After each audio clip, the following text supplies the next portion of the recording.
conteúdo de macroeconomia, a gente fez a introdução do conteúdo de macroeconomia, mas nós paramos, né, ainda praticamente no início, né? A gente quase não aprofundou o conteúdo. Deixa eu projetar aqui na tela para vocês. Eu mandei os slides para vocês da última aula. Alguém lembra de cabeça? Recebeu? Está com os slides aí, da aula 8. Essa é a nossa aula 9. Professor, o slide não.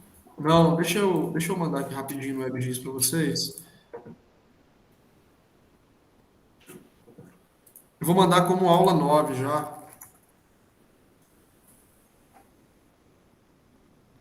Peraí.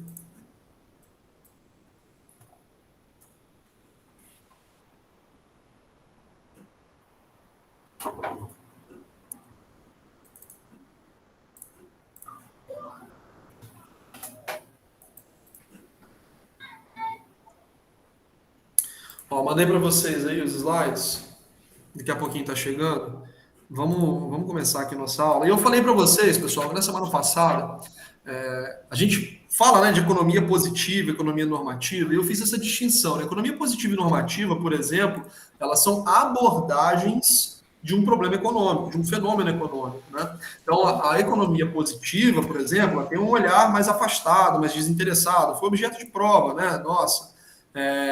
A economia normativa, ela tenta resolver um problema, ou ela elege, né, alguns objetivos que ela gostaria de cumprir e, consequentemente, ela vai propor soluções, vai propor caminhos, alternativas para chegar a esse objetivo. Tá difícil aqui subir o arquivo no WebGIS, vamos ver se vai. Ela tenta buscar caminhos para atingir esse objetivo. Ó, consegui encaminhar.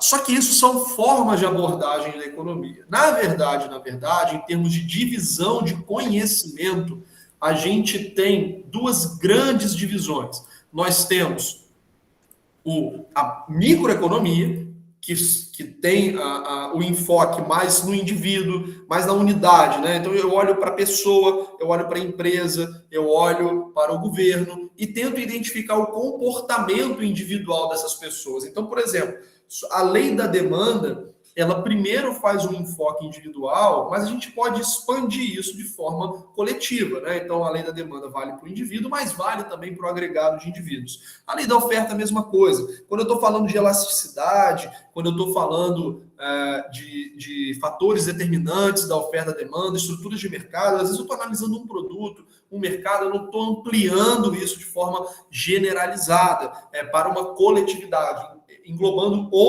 coisas de outras naturezas. Já a macroeconomia é justamente o estudo desse comportamento agregado da economia.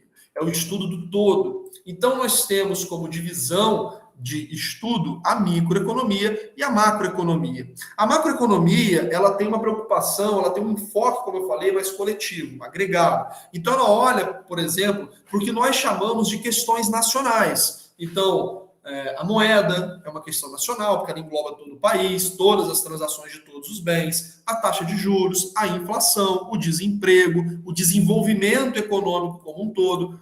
Então, quando você olha para esses aspectos mais amplos, a gente está falando de macroeconomia. Tá? Quando a gente olha para esses aspectos agregados, a gente está falando de macroeconomia.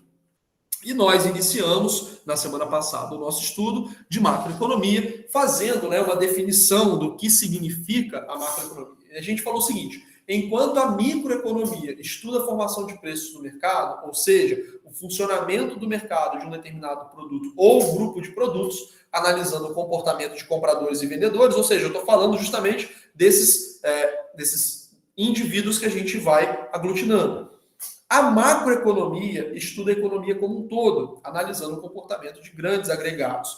Renda e produtos nacionais, nível geral de preços, emprego e desemprego, estoque de moeda, taxa de juros, balanço de pagamentos, taxa de câmbio. Então, são questões que envolvem toda a economia. A macroeconomia, a gente pode, como eu falei, como a gente está falando de questões nacionais, a macroeconomia tem uma preocupação com essas questões, né, com o desenvolvimento econômico.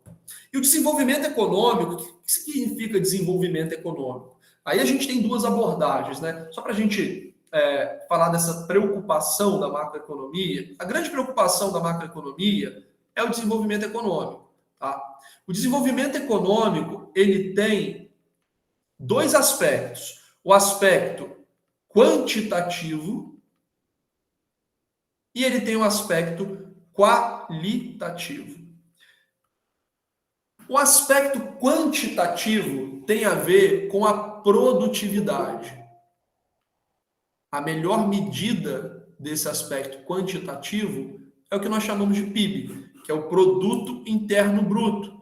O Produto Interno Bruto é a medição, a gente vai falar sobre isso, de todas as riquezas produzidas, né, numa circunscrição territorial, que normalmente é nacional, num determinado período. Então eu vou, na medida de PIB, agregar tudo que foi produzido por todos os agentes econômicos num determinado espaço de tempo. Normalmente a gente está falando de um ano, né? Mas esse um ano ele é medido também normalmente de forma trimestral. Isso a gente vai falar um pouquinho mais para frente. Então eu tenho que a preocupação da macroeconomia é com o desenvolvimento econômico, e esse desenvolvimento ele tem dois aspectos. O aspecto quantitativo, que é a produtividade. E por que isso é interessante? Por que a gente deveria se preocupar com a produtividade? Como nós aprendemos na nossa aula de introdução à economia, o nível de riqueza de uma nação depende necessariamente da sua produtividade. Não existe nenhuma nação que ficou rica, nenhum povo ficou rico sem que ele tivesse um bom nível de produtividade, sem que ele crescesse a sua produtividade ao longo do tempo. Então, a produtividade, a capacidade de geração de bens, de criação de bens, é determinante para a riqueza da população. Obviamente, a riqueza não resolve todos os problemas de um povo, mas em qualquer situação é muito melhor você ser rico do que você ser pobre, né? Então, estou feliz, rico, estou feliz, pobre. É melhor você ser um rico feliz que um pobre feliz. Estou com um problema de saúde. É melhor você ser um rico doente do que um pobre doente. Então, a produtividade, a riqueza é desejável por conta disso. Você consegue relevar essa situação de escassez. Você consegue flexibilizar essa escassez a qual nós estamos expostos normalmente, tá? Por isso que é interessante essa preocupação com a produtividade. Só que a produtividade, essa riqueza gerada, ela não é o único aspecto desejável. É desejável também que essa riqueza ela seja acompanhada de outros componentes qualitativos, que significam basicamente qualidade de vida. Ou seja, a gente está falando aqui de saúde, educação, habitação, desigualdade, ok? Então, existem outros aspectos desejáveis quando nós estamos analisando esse agregado. Uma medida que é muito utilizada para capturar esse aspecto qualitativo é o IDH, tá bom? Bom, então nós falamos que a macroeconomia é uma divisão do estudo econômico, nós temos a micro e a macro. A macro cuida dos grandes temas, ela cuida dos agregados, ela cuida de questões de interesse nacional. E nós temos que a macroeconomia, ela tem uma preocupação. A preocupação da macroeconomia é com o desenvolvimento econômico. Só que esse desenvolvimento econômico, para ele ser atingido, ele tem dois aspectos. O desenvolvimento é algo que a gente tem no longo prazo. O desenvolvimento é algo que eu vou observar ao longo do tempo. Mas, para que a gente consiga ter esse desenvolvimento econômico, eu preciso ter alguns passos a serem cumpridos. Eu preciso cuidar de questões mais específicas que estão ligadas ao curto prazo. Tá? Dois exemplos de questões ligadas ao curto prazo, que sem elas a gente não tem desenvolvimento econômico, são, por exemplo, o desemprego e a inflação. Na verdade, todos esses aspectos que a gente falou aqui são questões de curto prazo, né? Renda e produtos nacionais, nível geral de preço, ou seja, a inflação. Então, todos esses aspectos aqui que eu faço uma mensuração anual, trimestral, mensal, etc., eles vão contribuir para o desenvolvimento, para o enriquecimento do país no longo prazo. Tá? Então, a preocupação da macroeconomia é com o desenvolvimento econômico, é com o crescimento econômico, e só que esse desenvolvimento, esse crescimento econômico, eles estão no longo prazo. Para que eu possa cuidar disso no longo prazo, eu tenho questões que são conjunturais, que eu tenho que tratar no dia a dia, que eu tenho que desenvolver políticas no dia a dia para tratar, ok? Vamos lá, vamos avançar. E aí, quando eu olho para essas políticas que eu tenho que mirar, né, aliás, isso aqui eu até já falei, né, no slide passado, foi basicamente isso que eu mencionei. Aliás, não, deixa eu voltar aqui, porque eu coloco aqui um detalhamento maior que eu acho que vale a pena a gente analisar. Como eu falei para vocês, a gente tem esses dois, né, aspectos qualitativos e aspectos quantitativos, ok? Um aspecto quantitativo, ele está ligado, como eu falei, ao crescimento econômico. Esses outros três aspectos que nós temos aqui, eles estão ligados ao aspecto qualitativo. Por exemplo, quando eu digo que a gente tem como preocupação macroeconômica o desemprego e a inflação, eu posso dizer que esses são objetivos das políticas macroeconômicas. Então, se eu tenho uma preocupação com o desemprego, se eu tenho uma preocupação com a inflação, se eu tenho uma preocupação com a desigualdade, eu tenho que ter políticas objetivas para tratar cada uma dessas questões. E nós podemos dizer que esses são justamente os objetivos da política macroeconômica. Quando eu estou desenvolvendo, né, algum tipo de solução para esses problemas, eu estou estabelecendo uma política macroeconômica cujo objetivo pode ser, por exemplo, um alto nível de emprego, uma distribuição socialmente justa, estabilidade de preços, crescimento econômico, que aí seria um aspecto de longo prazo mais ligado a esse aspecto, como eu falei, quantitativo. O alto nível de emprego, ele passou a ser um objetivo macroeconômico. Na verdade, a macroeconomia, como a gente conhece hoje, ela tem meio que uma data de nascimento. Essa data de nascimento é na crise de 1929. Provavelmente todos vocês já ouviram falar, né, no grande crash da Bolsa de Nova York, no grande crash da Bolsa,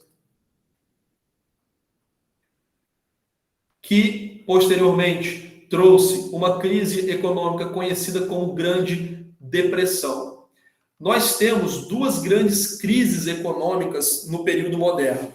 Nós temos a Grande Depressão, que começa em 1929 e vai até o período antecedente à Segunda Guerra Mundial, um pouco menos, na verdade, lá 1935, 1940. Então, nós temos uma Grande Depressão que se arrasta durante esse período, e nós temos um período chamado Grande Recessão, que esse período aí já é mais recente, a maioria de vocês todos vocês eram vivos, né? E a maioria de vocês deve se lembrar que foi a crise de 2008, que durou mais ou menos até 2013, 2014, uma crise mais rápida, né? E menos intensa. Mas na crise de 29, a gente teve uma queda absurda das ações na Bolsa de Nova York, e essa queda absurda das ações desencadeou uma crise de grandes proporções, primeiro nos Estados Unidos e posteriormente em todos os países do mundo, porque naquela época os Estados Unidos ele já era a principal economia do mundo.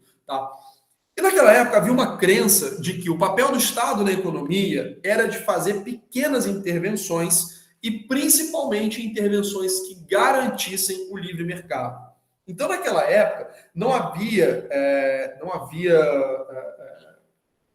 a cultura, não havia prática de estabelecer, por exemplo, políticas de emprego, de que forma o Estado pode melhorar o nível de emprego, de que forma a gente pode conter a inflação, de que forma a gente pode promover o crescimento econômico. Essas políticas elas eram muito pequenas, muito específicas, e o grande papel do Estado, novamente, naquele momento, era tentar manter a economia de forma que houvesse sempre um autoajuste do mercado. Então, quando veio a crise de 29, houve uma tendência da ação governamental em não intervir no mercado. Não, bom, caiu, agora a gente espera, vai haver um ajuste, esse ajuste vai ser doloroso e daqui a pouco a economia volta a funcionar. Bom, vai ter desemprego, mas depois que todo mundo tiver perdido emprego, a gente vai ter uma acomodação, as pessoas vão se desalavancar em termos de dívida e depois vão voltar a consumir e essa volta do consumo ela vai voltar a fazer a roda da economia girar. E havia uma confiança muito grande de que isso era feito basicamente sem intervenção do Estado. O problema é que da Grande Depressão, essa recuperação não veio.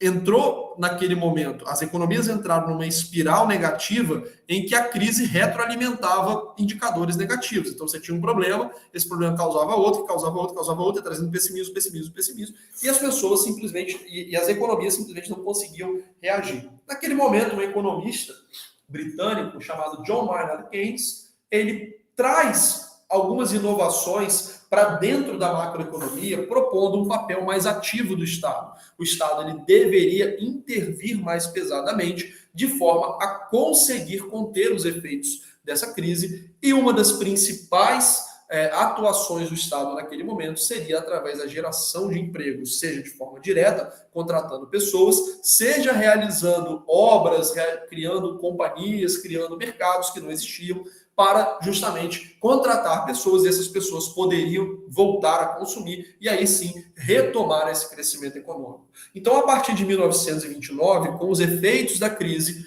e a implementação de políticas que hoje nós chamamos de keynesianas, mas naquele momento eram políticas de maior intervenção, nós passamos a ter um alto nível de emprego ou um baixo nível de desemprego como uma política macroeconômica. Então, antigamente, a grande política macroeconômica era manter a livre interação do mercado, manter o livre mercado da melhor forma possível, e, posteriormente, essa crença dá lugar ao objetivo de intervenções na economia que garantam um alto nível de emprego.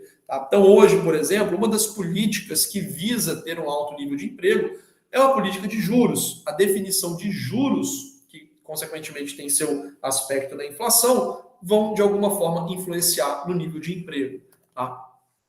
Um outro ponto é que a macroeconomia ela cuida também da desigualdade. Nós já falamos sobre isso. O mercado é muito bom para gerar riqueza, mas não necessariamente para distribuir riqueza. Então a gente tem, por exemplo, um fenômeno no Brasil da década de 60 e 70, com o país crescendo naquele chamado milagre econômico. A gente teve um crescimento absurdo nesses 20 anos, né, da década de 70, 60 e 70 principalmente. Só que nós não tivemos uma redução da desigualdade, a gente enriqueceu como um coletivo, né, como um todo, mas essa renda ela não foi distribuída de forma igualitária, não no sentido de todos terem a mesma coisa, mas houve uma concentração de renda em determinadas parcelas da população. E isso normalmente é um fato que gera algum tipo de distúrbio social. Né? As pessoas que não estão sendo beneficiadas com esse crescimento econômico costumam não aceitar essa situação. Obviamente, ninguém quer ver todo mundo enriquecendo e você não.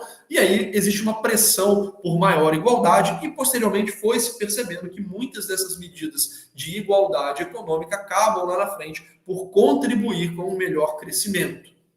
Por conta disso, a desigualdade ela passou a ser também um dos alvos da política econômica. Um outro objetivo da política macroeconômica é a inflação, manter os preços estáveis. A gente vai falar de inflação um pouquinho mais para frente, entender esse fenômeno inflacionário, né, como é que ele acontece, o que significa inflação, mas manter a inflação sob controle, manter o nível de preços num patamar adequado, é, sem dúvida, um dos principais objetivos das políticas macroeconômicas. Então, o Estado ele se organiza para tentar manter os preços sob controle, para tentar manter um alto nível de emprego, para tentar reduzir a desigualdade da população e, por fim, mirando um crescimento econômico. Esse crescimento econômico, como eu mencionei, se dá através do PIB, ou Produto Interno Bruto, que é uma medida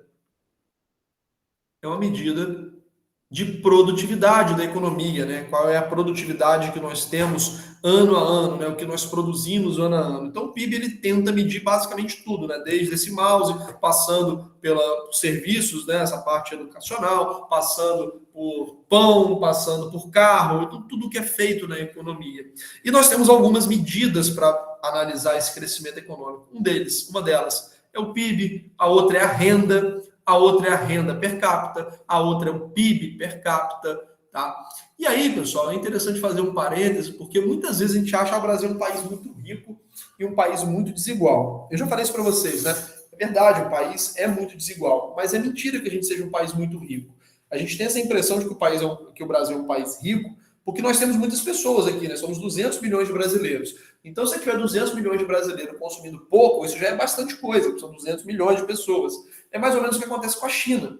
A China tem 1 bilhão, mais de 1 bilhão de pessoas. E hoje é a segunda maior economia do mundo. Mas quando nós pegamos a riqueza da China, a gente tenta dividir ela pela população chinesa, nós temos que os chineses não são tão ricos assim. Eles estão, na verdade, abaixo da média de renda quando a gente compara os cidadãos do mundo inteiro. Então, se eu pegar toda a riqueza do Brasil e dividir por cada uma das pessoas aqui no Brasil, nós não teremos cada uma das pessoas rica. Pelo contrário, nós somos um país de renda média. Se a gente pegasse toda a riqueza que é produzida no país, toda a renda que é gerada, por exemplo, no ano, e a gente dividisse isso igualmente entre as pessoas, nós todos teríamos uma renda média, ou seja, nós não somos um país rico. Ok? Então, uma das medidas de crescimento econômico é o PIB, e uma medida que nós conseguimos avaliar esse crescimento, essa riqueza entre a população, é pegar esse PIB, pegar a renda e dividir pelo número de pessoas daquele país. Tá? Quando eu tenho uma renda crescente, quando eu tenho uma produção crescente, uma produtividade crescente, eu sei que eu estou tendo crescimento econômico. Agora, se eu tenho, por exemplo, imagina que eu tenho um país de 100, vamos falar aqui, não preciso nem falar um país, vou falar que eu tenho aqui vou imaginar uma cidade-estado, né? Uma cidade que é um país. Então eu tenho um PIB aqui que é de $1.000 e eu tenho 100 pessoas. Então eu posso dizer que o PIB per capita desse país é de $10. Se eu tenho que em algum momento esse PIB vai para $2.000, mas a população desse país vai para 200 pessoas, esse país ele não enriqueceu, ele permanece no mesmo patamar, eu continuo com $10 por pessoa, ok? Então, uma das medidas principais não é só você avaliar o PIB, mas você dividir isso pela população. Se a população está crescendo, o PIB está crescendo, na verdade você está só mantendo constante a sua riqueza. Se a população está crescendo e o PIB está decrescendo, a gente está tendo empobrecimento, que é mais ou menos o que o Brasil vive nos últimos 7 anos. Nós tivemos um nível de PIB muito elevado lá para 2000, muito elevado não, mais elevado para 2013 e 2014. Depois a gente enfrentou algumas crises econômicas, primeiro interna e agora a crise da Covid. E quando a gente divide a renda, o PIB daquela época, o PIB per capita, quando a gente divide, não, a gente olha o PIB per capita, olha a renda per capita daquela época, e olha hoje em dia, nós temos que o país decresceu em termos reais, enquanto quando nós analisamos o PIB e a renda. Ou seja, nós estamos empobrecendo nesses últimos anos, porque a população cresceu e a gente não continuou gerando riqueza numa proporção semelhante a que a gente fazia lá para 2013 e 2014, o que é um grande problema, porque nós começamos a envelhecer, né? Nossa pirâmide etária ela começa a cada vez mais ter mais pessoas mais velhas, né? Naquele finalzinho da pirâmide. Então a pirâmide que era assim, ela começa a se curvar, ela começa a deformar, e nós sabemos que a partir de uma idade laboral, a sua produtividade cai muito até o ponto que você não consegue trabalhar. Por exemplo, o Japão hoje tem o maior contingente de pessoas fora da idade laboral. Não à toa, o Japão não consegue crescer. O Japão é um país rico, só que ele não continua crescendo, ele está meio que estagnado já há muito tempo. Uma das explicações é que a mão de obra da população japonesa já está muito envelhecida. Então, a produtividade de pessoas mais velhas ela é inferior à produtividade de pessoas mais novas. Isso gera o que nós chamamos na economia de uma possível armadilha de renda média. E o Brasil corre um risco seríssimo de cair nessa armadilha. Nesse momento, nós estamos aqui dentro. Agora, se a gente vai ficar aprisionado, é uma boa questão. O que é essa armadilha da renda média? É um país que ele começa a envelhecer sem ficar rico.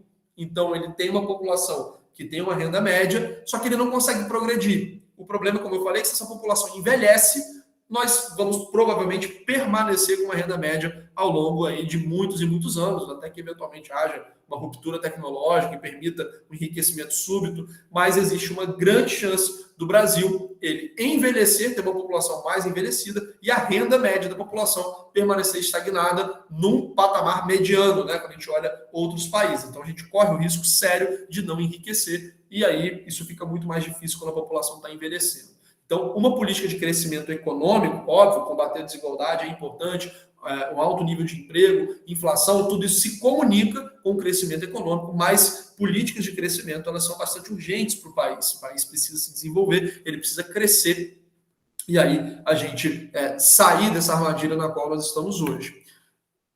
E aí, pessoal, só para poder amarrar para fazer, né, essa distinção que eu falei para vocês lá em cima, o desenvolvimento econômico, como eu mencionei para vocês, ele tem dois aspectos, né? Ele tem um aspecto quantitativo e o aspecto qualitativo, tá? O aspecto quantitativo do desenvolvimento econômico é o chamado crescimento econômico, ok? E o aspecto qualitativo, ele também é chamado de desenvolvimento econômico. Então, só toma cuidado para vocês não confundirem, tá? Porque às vezes eu posso estar falando de uma dicotomia entre crescimento e desenvolvimento, porque um país pode ficar rico, mas não ter qualidade de vida, tá? Disseminada entre a sua população. Só que ambas essas coisas estão dentro de um contexto maior, que é o desenvolvimento econômico ao longo do tempo. Então, essa terminologia de desenvolvimento, tanto ela pode ser usada para dizer, para mencionar esse total, né, qualitativo e quantitativo, quanto para falar especificamente do aspecto qualitativo, tá? Isso é o que está escrito aqui nesse slide, está discriminado aqui nesse slide. Beleza, pessoal, até aqui? Tranquilo? Estamos todos na mesma página? Alguma dúvida? Não? Deixa eu só vou pegar uma água, que eu não percebi que eu estava sem água aqui quando eu comecei a nossa aula. Só um segundinho, vou pegar uma água aqui, 10 segundos. Só fechou o copo.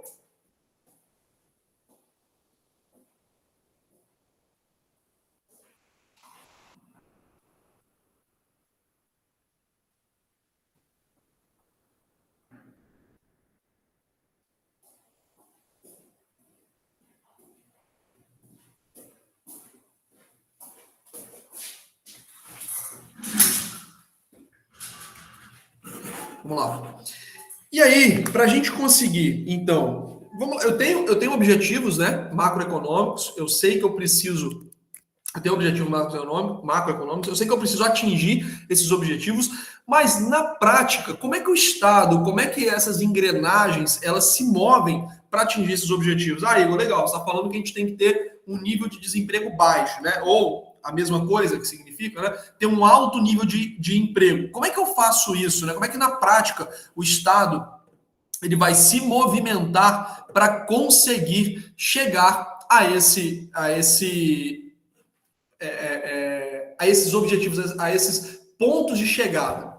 O Estado ele se movimenta dentro do que nós chamamos de políticas, tá? Que são chamados de instrumentos de política macroeconômica. Então, nós falamos anteriormente sobre os objetivos, e esses objetivos eles são atingidos através dos instrumentos de política macroeconômica. Eu tenho os objetivos, crescimento, nível de emprego, manutenção da inflação, redução da desigualdade, um determinado nível de renda, de taxa de juros, eu posso ir decompondo isso, né? Mas como que eu atinjo esses objetivos? Eu atinjo esses objetivos através do que nós chamamos de instrumentos de política macroeconômica. Esses instrumentos de política macroeconômica, eles são uma reunião de medidas de determinadas naturezas, tá? Então vamos lá, eu tenho os objetivos e tenho os instrumentos. Esses instrumentos, eles são uma reunião de medidas político-econômicas de determinadas naturezas. E aí nós temos, basicamente, 5 tipos de políticas macroeconômicas que são utilizadas para atingir os objetivos macroeconômicos. Nós temos 5 tipos de políticas utilizadas para atingir os objetivos macroeconômicos. Nós temos a política fiscal, a política monetária, a política cambial, a política comercial e a política de rendas. A política comercial e a política de rendas. A política fiscal, ela vai reunir todas as medidas que tenham a ver com arrecadação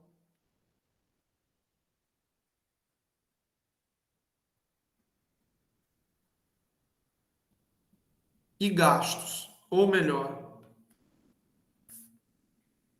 deixa eu colocar de outra forma, vai ficar melhor.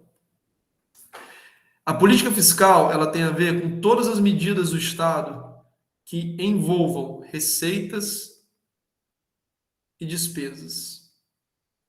Então, por exemplo, eu criei um imposto novo, eu modifiquei uma alíquota de um imposto que já existia, eu suprimi um imposto. Tudo isso eu estou falando de política tributária, e a política tributária, ela arrecada dinheiro para o Estado, ela traz receita para o Estado.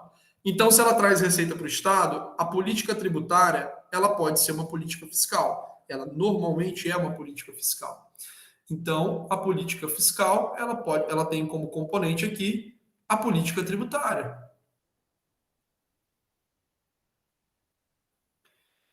Só que nem sempre você tributar a população traz o volume de recursos necessário para a atuação do Estado. Normalmente não traz. Então, eu tenho aqui a gestão da dívida pública. Se eu vou ao mercado, se o Estado vai ao mercado se endividar, ele está trazendo receita, não é uma dívida, mas é uma receita, está entrando dinheiro no caixa. Se ele resolve liquidar uma dívida, também é uma política fiscal, porque eu estou tratando, nesse caso aqui, de despesa, de gasto, de tudo que sai dos cofres do Estado. Se eu olho, igual, por exemplo, o presidente Bolsonaro, há um tempo atrás, ele havia, acho que não sei se foi Bolsonaro, ou se foi o ministro Paulo Guedes, que falaram sobre a criação de um possível fundo para ajudar a custear os combustíveis. Né? Então, os combustíveis estão muito caros, e aí propuseram um fundo que tivesse recursos públicos, e esse fundo, ele, de certa forma, faria um subsídio ao uso de combustível. O que é isso? É uma política fiscal, está saindo dinheiro do Estado, saindo dinheiro do cofre do Estado. Ah, Igor, então tudo que sai do cofre do Estado é política fiscal? Pagamento de salário é política fiscal? A gente vai entender esse conceito de política fiscal quando as coisas estiverem sendo feitas com algum objetivo de intervir na economia, tá? Se eu estou pagando salário porque eu sou obrigado a pagar, porque todo mês tem uma folha de pagamento do Estado, isso não é política fiscal, tá? Isso não é política fiscal. Agora, se eu dou um aumento salarial com o objetivo de tentar fomentar a economia, isso é política fiscal, tá? Se eu corta o salário com o objetivo de economizar dinheiro do Estado, isso não é possível, né? Mas vamos supor que fosse uma gratificação que não era dada por lei e foi revogada. Isso é política fiscal, porque eu fiz alguma coisa com o objetivo, né, de mudar variáveis econômicas. Tá? Então, quando eu falo de política fiscal, política monetária, cambial, comercial, de rendas, eu vou aglutinar essas coisas, mas elas normalmente serão classificadas assim quando houver um objetivo para aquela medida. Tá? Então, a política tributária, ela vai ser considerada política fiscal quando ela tiver o objetivo de aumentar a arrecadação do Estado. Tá? Agora, eu posso criar um imposto sobre importação cujo objetivo não é necessariamente, não é principalmente trazer dinheiro para o Estado, mas eu quero tornar menos atrativo importar algum tipo de bem. Então imagine que eu tenha, sei lá, uma fábrica de carro aqui no Brasil e eu tenho uma fábrica de carro na Argentina. E aí os políticos acham que eles deveriam privilegiar esse carro brasileiro por conta dos empregos que são gerados aqui, etc, etc, em detrimento desse carro argentino aqui, que é mais barato. Então vamos supor que o carro argentino ele custe 15 mil e o carro brasileiro ele custe 20 mil. Aí o que eu faço aqui na minha política comercial, que tem a ver com comércio exterior? O que eu faço na minha política comercial? Eu coloco um imposto de 50% sobre o preço do carro importado. Nesse caso, é política tributária, mas não é uma política tributária que é fiscal. É uma política tributária utilizada para fins de política comercial. Então, percebam que um mesmo tipo de conjunto de medidas pode falar, por exemplo, de política tributária aqui dentro de política fiscal e política tributária dentro de comercial. Por isso que eu fiz questão de colocar antes aqui qual é o objetivo da política receita e despesa. Aqui embaixo, qual que é o objetivo da política comercial? Regular exportações e importações. Por exemplo, eu posso querer que o meu produto que está sendo exportado, ele fique mais barato. Então, o que eu posso fazer? Fornecer um subsídio para o produto que vai ser exportado. Eu vou estar fazendo um gasto fiscal cujo objetivo principal é comercial. Ok? Posso enquadrar nos dois, Igor? Pode sim, mas ele é primordialmente uma política comercial. Tá?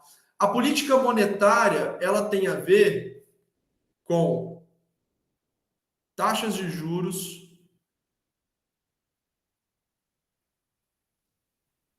aliás, deixa eu colocar aqui de outra forma.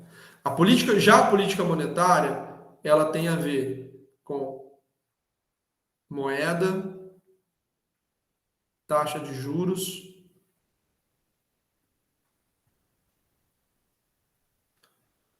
e nível de preço, que a gente pode chamar também de inflação.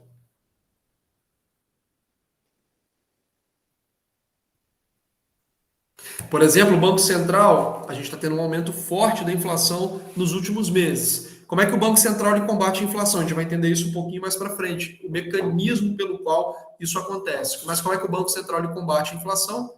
Aumentando a taxa de juros. Tá? Isso é uma política de caráter monetário, uma política monetária que diz respeito à moeda, diz respeito à taxa de juros, diz respeito a nível de preço. Então, a política monetária é o tipo de política executada pelo Banco Central que vai ter como objetivo deslocar alguma dessas variáveis, influenciar alguma dessas variáveis. A política cambial tem a ver com a relação de preços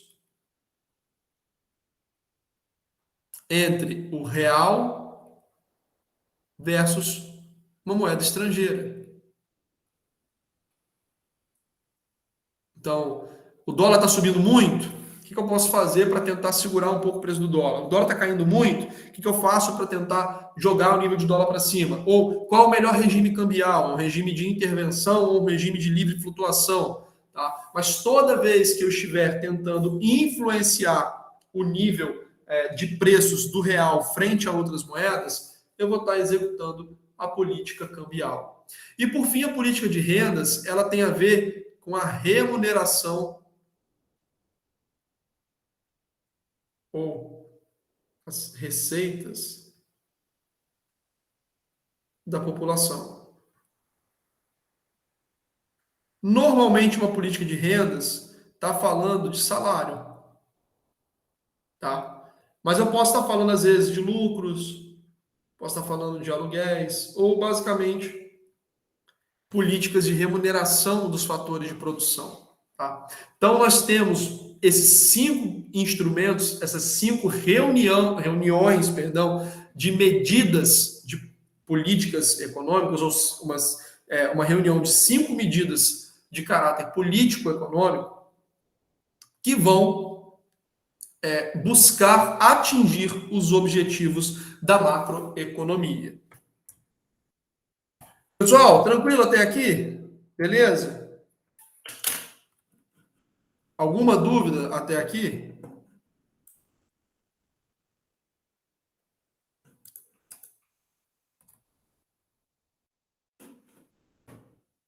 Jonas, tranquilo aí? Show, show. Beleza, beleza.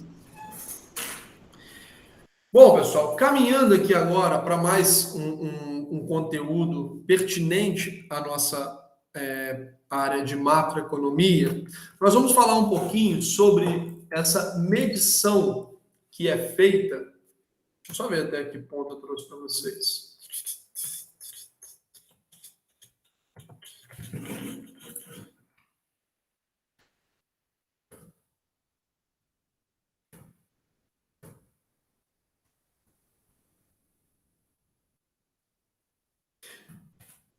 Então, interrompendo um pouquinho essa nossa trajetória, vai vir elasticidade aqui. Né? Agora a gente vai aprofundar o conceito de elasticidade. Tô brincando.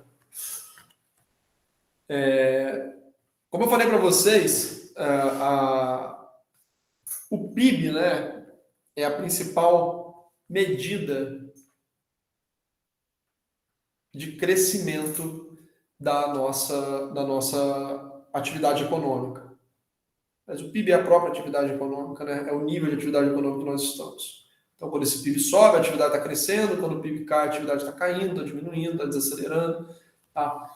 E aí, ele é a nossa principal medida. Mas não é a única medida que nós temos, e o PIB, na verdade, ele é uma composição de várias medições que são feitas ao longo do ano, nesse caso específico pelo IBGE, né? Mas nós temos outras contabilizações feitas pelo IBGE, dependendo do tipo de grandeza, a gente pode ter outros órgãos que também fazem pesquisas, tá? Mas especificamente a gente está falando agora do PIB. Então, o PIB ele não é não é a única medida, tá, que a gente tem, mas é a principal medida. O PIB ele é contabilizado pelo IBGE. E o PIB ele é obtido através de uma medição, de várias medições que são feitas na economia ao longo do ano, ok?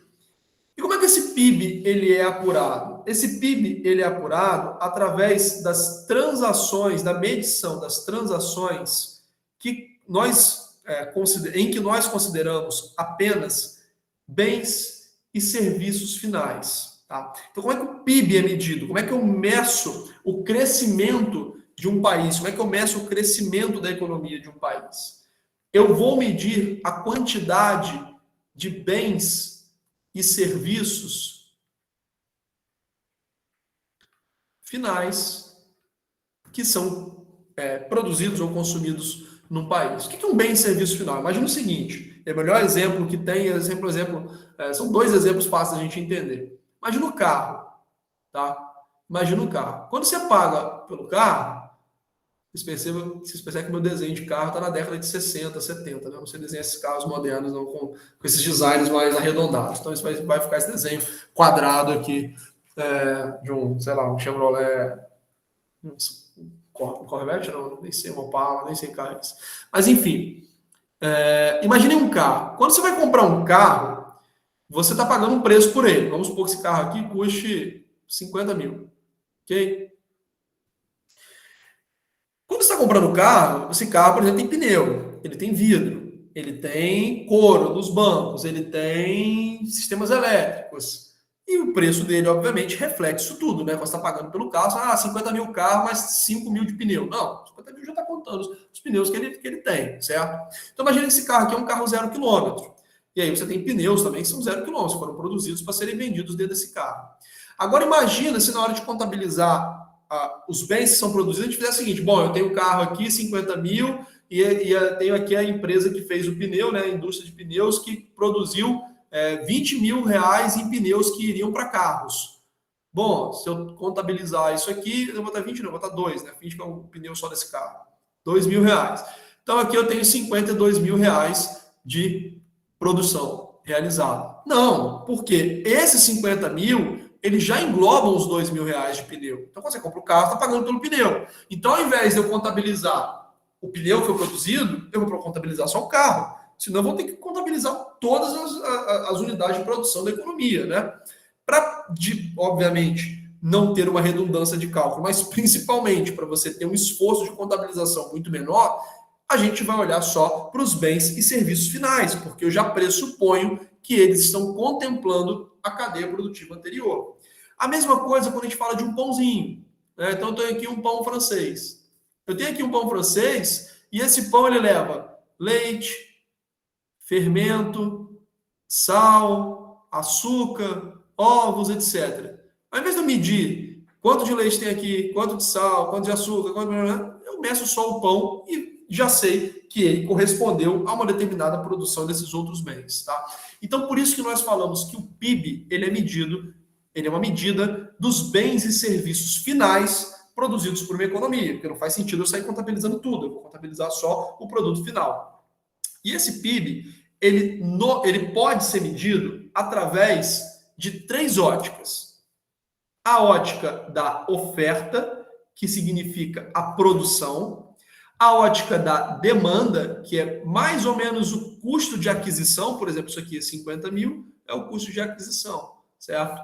Então, quem está comprando o carro está pagando 50 mil, eu estou olhando pela ótica da demanda. Se eu quiser olhar quanto que a indústria automotiva contribuiu para o PIB do país, eu vou ver quantos carros foram vendidos, foram produzidos. Tá? Nesse caso, seria mais vendidos, é porque a gente começa a entrar mais em detalhamentos que não interessam a nossa matéria. Então, vamos entender como o consumo, né, de carros, quanto que o consumo de carros contribuiu para o crescimento da economia. E, por fim, pela ótica da renda, que significa a remuneração dos fatores de produção. Ou seja, eu posso medir a economia pela ótica da produção, pela ótica do consumo e pela ótica da renda. Quer dizer, qual foi a remuneração total dos fatores de produção naquele determinado período. Essa produção, ela só vai, por exemplo, quando eu digo que eu estou contabilizando o PIB, nós já aprendemos que o PIB ele é medido somente com bens e serviços finais, né? Eu não vou contabilizar as produções intermediárias, então eu tenho esse aspecto aqui como um primeiro ponto. E eu tenho como um segundo ponto que eu vou medir apenas a produção corrente.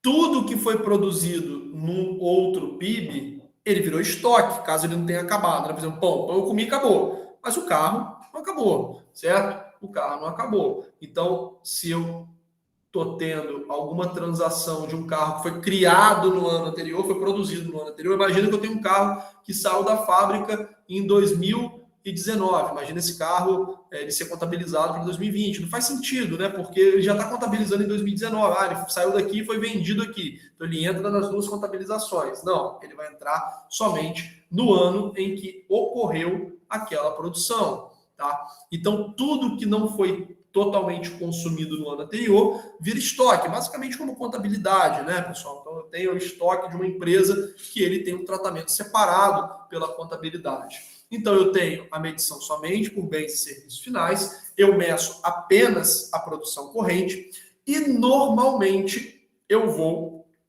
tratar aqui em bases anuais. Sendo que essas bases anuais, elas podem ser divididas, e normalmente elas são feitas assim, até para fins de apuração, em bases trimestrais. Tá? Então, eu normalmente vou entender o PIB anual, eu vou olhar para o PIB anual, só que eu vou entender esse PIB anual como uma composição de 4 trimestres de PIB. Então, eu tenho, quando tem a divulgação lá do ano, quando eu olhar para trás, eu vou olhar, o PIB do ano 2019 foi tanto. Mas eu sei que esse tanto ele foi obtido pela soma dos 4 trimestres do ano.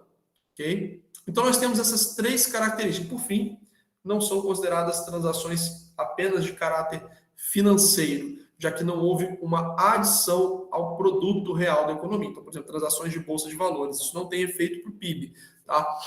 Eu só contabilizo o que foi efetivamente criado enquanto riqueza, tá? Riqueza trocando de mão ou operações financeiras que não resultem e não tenham como lastro algum tipo de produto existente não são contabilizados, tá? Então nós temos essas 4 características do PIB, essas 4 características para a mensuração do PIB. E como eu falei para vocês, isso aqui a gente já adiantou, o PIB ele nada mais é do que a produção de todas as unidades produtoras da economia. Quando eu falo todas as unidades produtoras, eu não estou falando somente de empresas, tá, pessoal? Eu estou falando de empresas, e também não só de empresas privadas, né? Eu estou falando de governo, eu estou falando das famílias, eu estou falando também das empresas, tá? Então, vamos só para a gente não perder o nosso raciocínio aqui, vamos aglutinar. O PIB, ele é uma medida de produtividade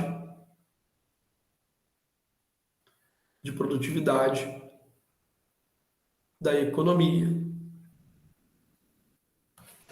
Esse PIB, como eu falei, ele é apurado através da medição de bens e serviços finais. Esses bens e serviços finais, eu vou considerar apenas a produção corrente.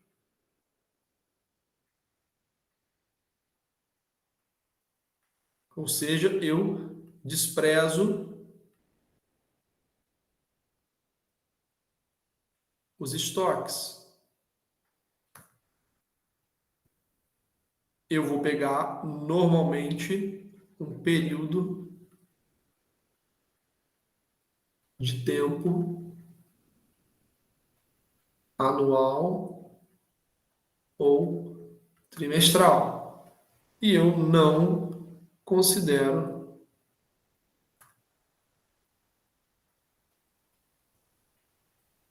transações puramente financeiras.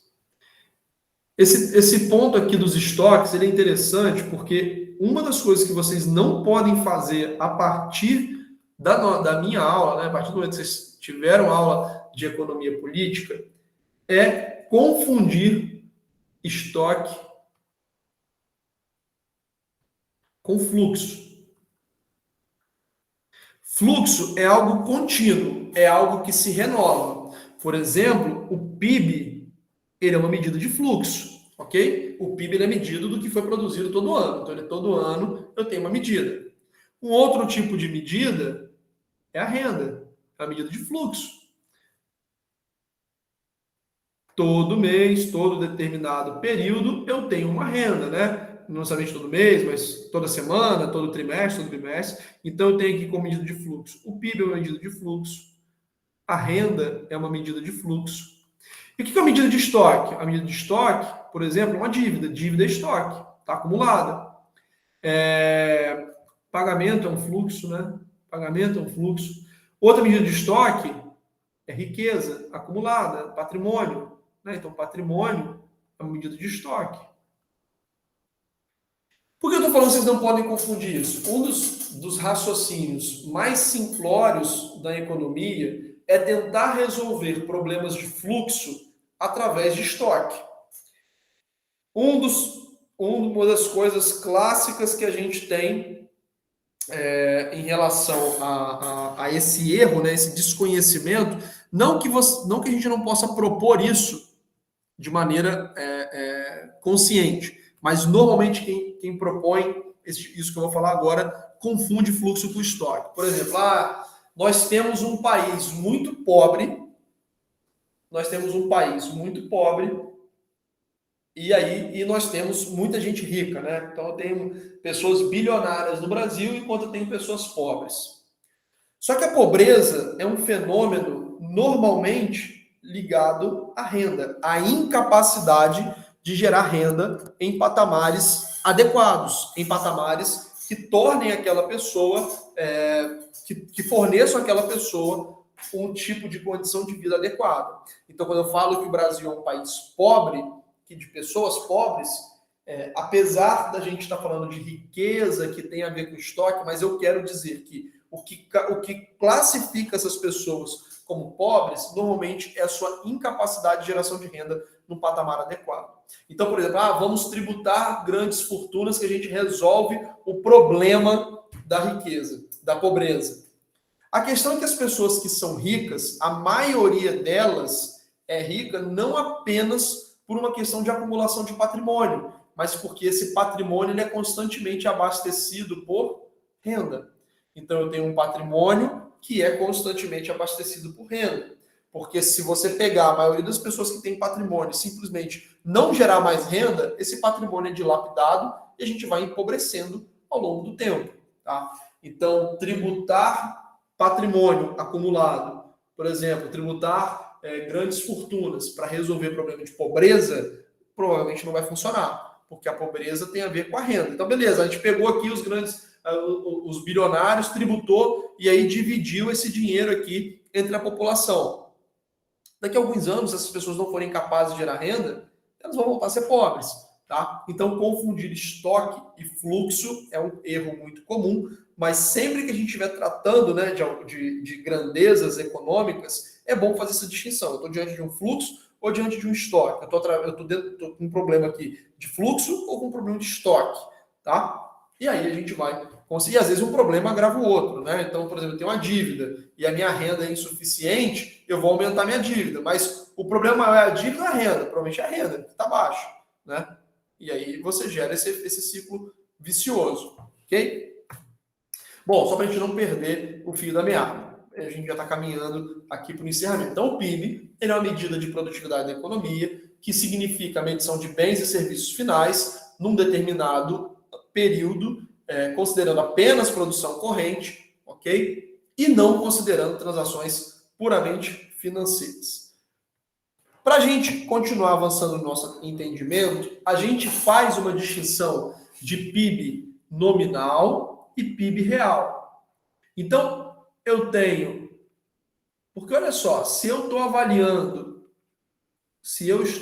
avaliando aqui, por exemplo, o PIB sob a ótica da demanda, e eu estou falando da despesa para aquisição, a despesa para aquisição de um bem é o seu preço, né? Então, a despesa para comprar um bem ou serviço é igual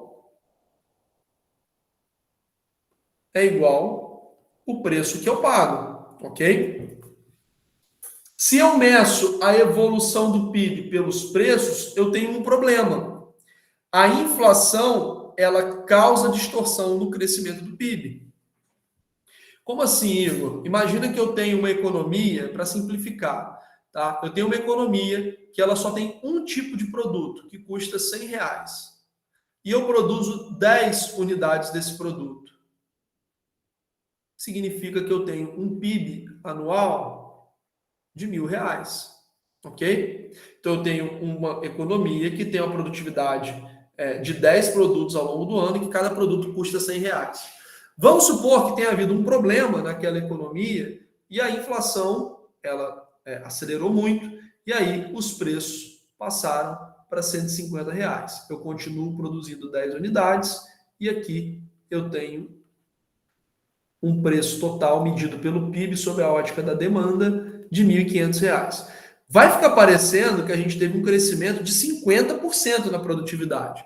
Só que isso não conta toda a história. Eu tive, na verdade, um crescimento de preços, porque em termos de produtividade, permaneceu a mesma coisa. Eu continuo produzindo 10 unidades, ok?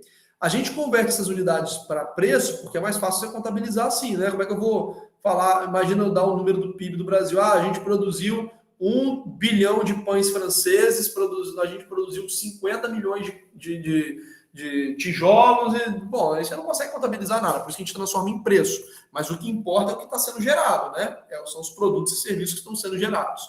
Então, existe um efeito no PIB, que é o efeito da inflação.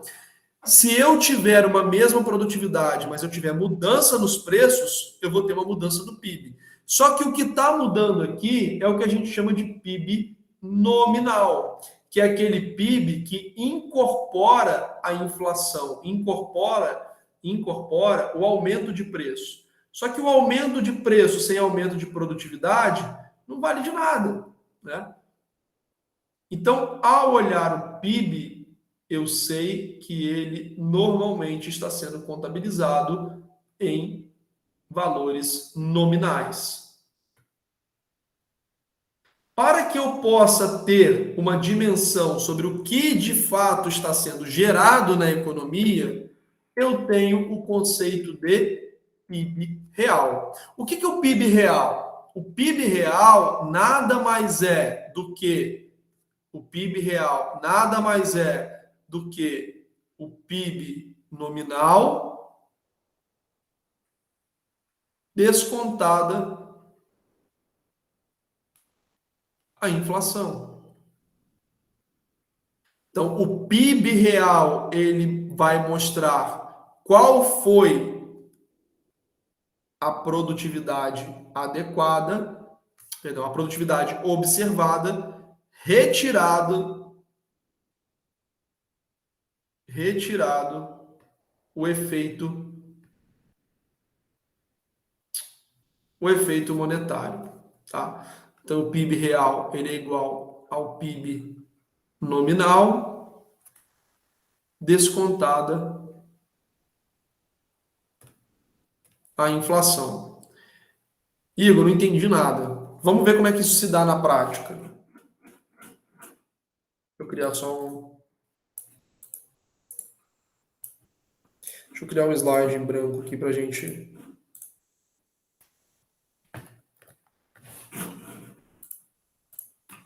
Imaginem como... Vamos pegar aquele mesmo exemplo, tá?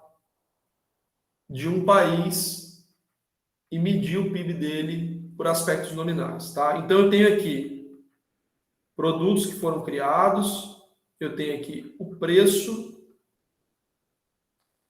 então eu tenho, por exemplo, e aqui o ano. Então, eu tenho que em 2020 foram geradas 10 unidades desse produto a um preço de R$100. Eu tenho que no ano de 2021 foram geradas 10 unidades desse produto, desse produto não, 10 unidades na economia inteira, né, uma simplificação. Então eu tenho que o PIB de 2020, por exemplo, foi de R$1.000.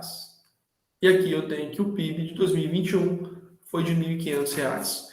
Quando eu olho apenas a variação nominal, dá a impressão de que eu tive um crescimento de 50% no PIB. Fica parecendo que a economia cresceu, se expandiu 50%, certo? Porque eu estou olhando que num ano o PIB foi 1.000 e no outro foi 1.500. Pô, cresceu pra caramba, então tá ótimo. O problema é que esse efeito ele foi todo ilusório. Esse efeito ele foi apenas a variação de preço. Quando eu olho aqui para o crescimento real, quando eu olho para o PIB real, eu tenho o seguinte cenário: 2020, 2021, então aqui eu tenho um ano, eu tenho produto, 10 e 10, eu tenho o preço e tenho o PIB, tá? Então eu tenho que o preço aqui é de R$100 e eu sei que a inflação variou 50%. Os preços subiram 50%. Então o que eu faço?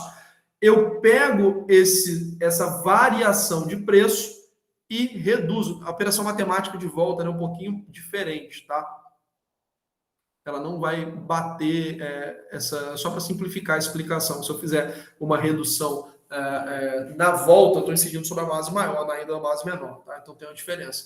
Então, mas eu sabendo que os preços evoluíram e apenas houve essa evolução de preço, eu isolo esse efeito. Se eu sei que houve o fenômeno de inflação e os preços avançaram, eu isolo esse efeito.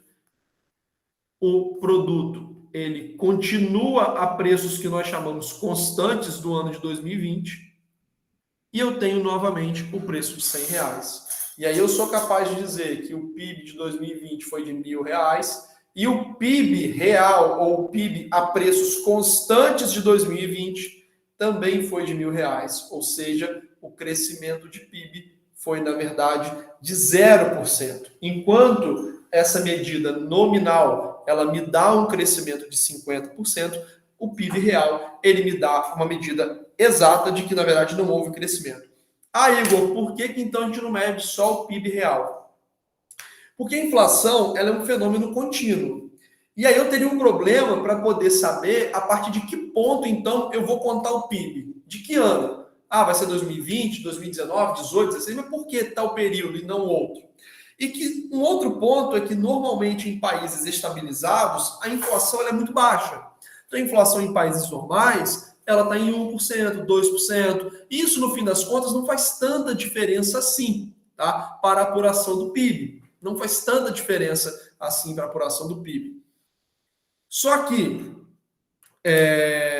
Em países mais tumultuados como o Brasil, a medida de PIB real ela pode ser muito necessária e muitas vezes a gente vai fazer a avaliação desse PIB real selecionando o período. Então eu quero saber qual foi a variação real do PIB entre 2013 e 2016. Então eu começo lá em 2013 e mantenho os preços constantes até 2016. Eu quero saber a variação do PIB real entre 1960 e 1980. Então, isola a inflação nesse período e pego aquele período que eu queria tratar, ok? Então, existem dois problemas. Primeiro, que a inflação, quando está sob controle, ela acaba fazendo parte da paisagem, ok? E segundo ponto é que existiria uma dificuldade em estabelecer qual é o momento para calcular o PIB real dali para frente, tá? E aí, pessoal, para a gente poder finalizar, só para a gente entender qual é o cálculo de PIB mais comum a ser feito, normalmente a gente vai apurar o PIB pela ótica da demanda agregada. A gente vai avaliar, sempre que sai aquela notícia, o PIB do Brasil cresceu tantos por cento no trimestre, cresceu tantos por cento no semestre, tantos por cento no ano. A gente vai ter, normalmente, naquela reportagem, naquela informação, o crescimento do PIB sob a ótica da demanda. Então, a fórmula do PIB, que vocês não vão precisar calcular, vocês precisam saber, entender, mais utilizada é a fórmula do PIB sob a ótica da demanda, e nós chamamos essa demanda de demanda agregada, porque aqui dentro eu vou reunir todos os participantes da economia. Então, o PIB, sob a ótica da demanda agregada, ele é composto de consumo privado, o consumo das famílias, tá? Então, consumo privado, que é a letrinha C. Além disso, eu vou somar os investimentos que foram realizados. Esses investimentos, como eu falei anteriormente, não são investimentos financeiros, tá? Normalmente são investimentos em máquinas, equipamentos, ou seja, fatores de produção que podem aumentar a produtividade no longo prazo. A gente chama normalmente de formação bruta de capital fixo, mas isso vocês não precisam saber. Eu vou somar aqui os gastos do governo. Então, eu vou somar os gastos governamentais, é o G. E vou somar as exportações líquidas, que a gente chama de NX, tá? NX, que é igual exportações líquidas, net exports, tá? Ou então, mais exportações menos importações, tá? Que aqui é substituído pela letrinha M e aqui é substituído pela letrinha X, ok? Que seria imports e exports. Só que esse M aqui, ele tá, apesar de import em inglês ser com I, já existe o I aqui de investimentos, tá? Então é X e M.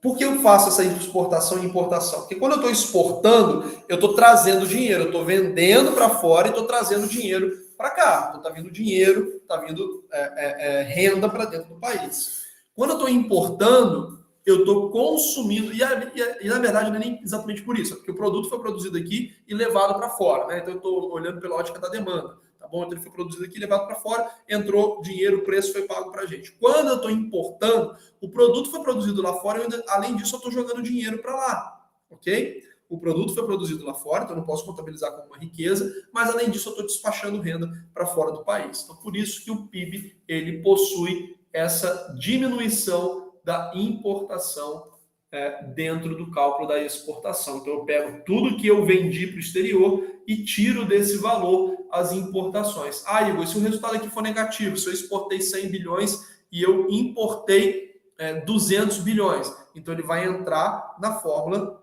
diminuindo, menos 100, perdão. Ok? Ele vai entrar na fórmula diminuindo. Bom? Então, essa aqui é a fórmula de cálculo do PIB pela ótica da demanda agregada. Eu vou ter que calcular alguma coisa na prova? Não, mas eu posso pedir para você explicar essa fórmula, eu posso te dar essa fórmula dentro de uma questão. E aí vocês precisam saber que essa é a fórmula do PIB, tá bom? Mas vocês não vão precisar realizar cálculos. Você vai colocar qual foi o consumo, investimento e pedir o resultado do PIB? Não vou fazer isso, mas vocês precisam entender que fórmula que calcula, qual é a fórmula mais comum da gente calcular o PIB, a forma mais comum da gente calcular o PIB, qual é a fórmula mais utilizada para cálculo do PIB. Pessoal, a gente encerra a nossa matéria de macroeconomia nesse contexto mais amplo aqui, e a partir da aula que vem a gente vai entrar nesses pormenores das políticas, dos instrumentos macroeconômicos, né? Política tributária, questão da dívida, questão de inflação, política monetária, e aí a aula fica um pouquinho mais agitada. Eu garanto a vocês que fica uma aula mais interessante, menos maçante do que esse conteúdo de macroeconomia, tá bom? Queria saber se vocês estão com alguma dúvida, querem perguntar alguma coisa, se está tudo ok. Se não quiserem, deixa eu só tirar a foto aqui da turma. Da turma não, né?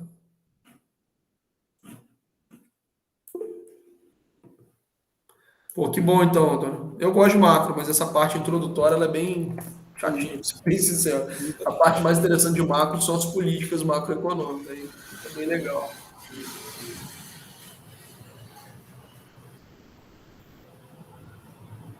Fala, Jonas, você ia falar alguma coisa? Eu tinha falado tudo bem. Tá tudo Tá. show. Beleza. Pessoal, já salvei aqui a presença. Então, se ninguém tiver nenhuma dúvida, desejar a vocês uma boa semana, uma boa... deixa eu só adiantar rapidinho, antes de vocês saírem.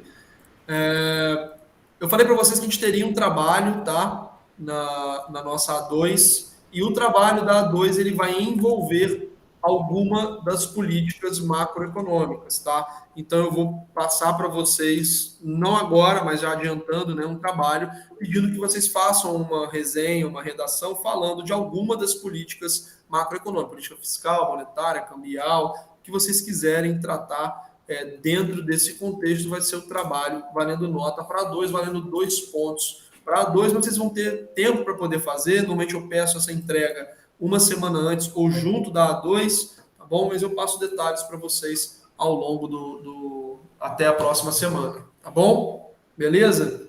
Show. Pessoal, então é isso. Excelente semana para vocês aí. Um abraço, vou interromper a gravação aqui. Se cuidem aí. Valeu.